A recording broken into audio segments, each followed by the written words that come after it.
Renigunta Telugu Desam party నుండి వైఎస్ఆర్ కాంగ్రెస్ పార్టీలోకి వలసల జోరు కండువా కప్పి సాదరంగా పార్టీలోకి ఆహ్వానించిన ఎమ్మెల్యే శ్రీకాళహస్తి నియోజకవర్గం రేణుగుంట మండలం మామండోరు గ్రామంలోని 50 కుటుంబాలు తెలుగుదేశం పార్టీకి చెందిన నాయకులు కార్యకర్తలు వైఎస్ఆర్ కాంగ్రెస్ పార్టీ తీర్థం పుచ్చుకున్నారు.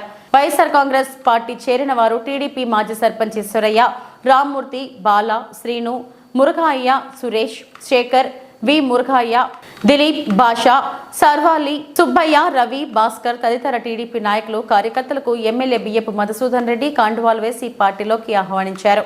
జగన్మోహన్ రెడ్డి చెప్పినట్టు ఎవరైనా దబాయించినట్టు తెలిస్తే వాళ్ళ మీద కఠినమైన చర్యలు ఉంటాయి. ఎందుకంటే గవర్నమెంట్ ఇచ్చిన ల్యాండ్ ఎవరైనా దబాయించినా ఎవరు భయపడద్దు. ఏమున్నా కూడా మేమున్నాం. ఖచ్చితంగా అటువంటి ఏది కూడా చిన్న పొరపాటు కూడా ఉండదు. ఇంకా కూడా ఇప్పుడు ఇచ్చినట్టుగా ఒక 50 సెంట్లు కూడా ఇస్తాం. ఇంకా 50 సెంట్లు ఉంటే దాన్ని ఇస్తాం ఖచ్చితంగా. రేణుగుంట మండలానికి 14,000 ఇచ్చినాం. ఇంకా 4,000 పెండింగ్ ఉంది. మొన్నే క్లియర్ అయింది. చంద్రబాబు నాయుడు కేసు వేశాడు.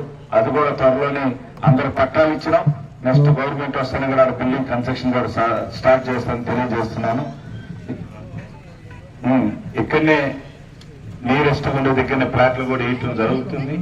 కాబట్టి ఒకటే అడుగుతున్నా మిమ్మల్ని, చంద్రబాబు నాయుడు 5 సంవత్సరాలు మీకే పథకం వచ్చింది?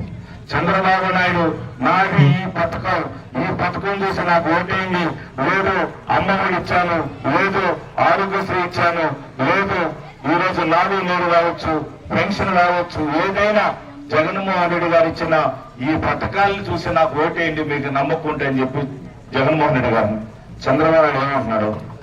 పవన్ కళ్యాణ్ చూసి ఓటేయండి, మోడీ గారు చూసి ఓటేయండి, లేదు నా ఎక్స్పీరియన్స్ ఏమైనా చేస్తుంటే కదా గారికి, అదేవిధంగా సుధాకర్ గారికి, పెద్దలు ఈశ్వరన్న గారికి, మాజీ సర్పంచ్ ఈశ్వరయ్య గారికి, కామ గారికి, భాషా గారికి, కృష్ణారెడ్డి గారికి, ఇంకెవరున్నారు మురగయ్య అన్న గారికి, ఆయన పేరు కానీ పాత ఆయన, ఇంకా ఇక్కడికి వచ్చేసిన అందరికీ ప్రతి ఒక్కరికి పేరు పేరున జగనన్న అభిమానులకి ఈరోజు జగన్ వచ్చినట్ట పథకాల కోసం ఒక్కళ్ళ రాలేదంటే చిన్న ఎవరో ఒక చిన్న వల్ల ఒక్కరికొక్కరు కాకుండా ఉండటం వల్ల కొందరికి వచ్చి కొందరు రాకుండా ఆపడం జరిగి ఉండొచ్చు. కాబట్టి అదే జరగకుండా ఇంక రాబోయే రోజుల్లో ఎవరికి ఏ పథకాలు కావాలన్నా ఖచ్చితంగా జగనన్న గవర్నమెంట్, అదేవిధంగా నేను కూడా దగ్గరుండి ఈ ఊర్లో ఏ సమస్యలు కూడా ముందుండి చూస్తానని చెప్పి ఈరోజు మీ సభకుండా ప్రామిస్ చేస్తున్నాం. ఏమన్నా కూడా చిన్న తక్కువ చేస్తుంటే క్షమించమని అడుగుతా ఉన్నాం. కాబట్టి చాలా వరకు ఈ పంచాయతీకి సీసీ రోడ్లు 50 చేయటం జరిగింది. ఇంటి స్థలాలు 67 ఇచ్చినాం. మళ్ళీ పక్కన ఉన్న బాలపల్లికి 92 జరిగింది. హౌసింగ్ 42 మందికి ఇవ్వటం జరిగింది. ఇంకా కూడా ఎక్కువ ఇవ్వాలి, ఇంకా కూడా చేయాలని తప్పన ఉంది. ఖచ్చితంగా జగనన్న వస్తేనే పేదవాడు 3 పూట్ల తిని, అదేవిధంగా వ్యవసాయం బాగా జరుగుతుంది.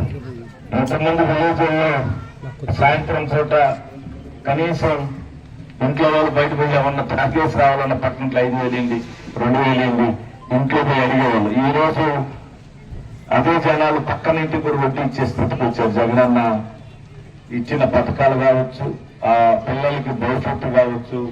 చంద్రబాబు నాయుడు వస్తే కరువు వచ్చింది, జగనన్న వస్తే మనం బాగున్నాం రైతులు అనేది ఇదొక నిదర్శనం తెలియజేస్తున్నాం.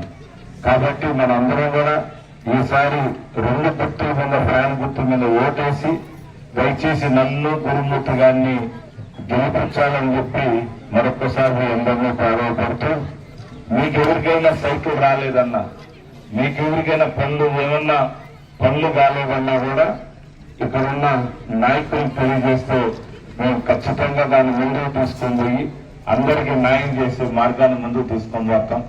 చాలా మంది చాలా రకాలు జరుపుతూ ఉంటారు. ఎందుకంటే ఎలక్షన్ దగ్గర వచ్చేప్పుడు ఎందరికో వచ్చి